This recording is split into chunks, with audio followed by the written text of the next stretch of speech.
Hi friends, ఈరోజు వచ్చేసి నేనైతే వెజ్ పులావ్ చేయబోతున్నాను. దానికోసం వచ్చేసి ఫస్ట్ అయితే స్టవ్ ఆన్ చేసుకొని బౌల్ పెట్టుకొని కొంచెం ఆయిల్ వేసుకొని 2 టేబుల్ స్పూన్స్ గీ వేసుకొని హీట్ అయినాక ఒక 2 లవంగాలు, 2 యాలుక్కాయలు, కొంచెం షాజీరా, చిన్న చెక్క ముక్క వేసుకొని అవి కొంచెం వేగాక 2 టేబుల్ స్పూన్స్ అల్లం వెల్లుల్లి పేస్ట్ వేసుకొని పచ్చివాసన పోయేంత వరకు వేయించుకోవాలి.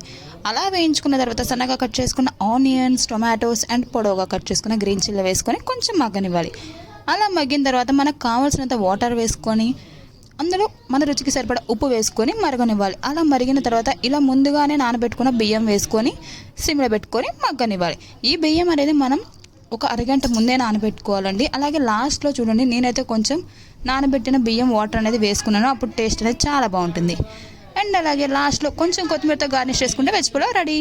వీడియో నచ్చితే లైక్, షేర్ చేయండి. తప్పకుండా సబ్స్క్రైబ్ కూడా చేసుకోండి. సబ్స్క్రైబ్ చేసుకోవడం మర్చిపోతున్నారు, సబ్స్క్రైబ్ చేసుకోండి.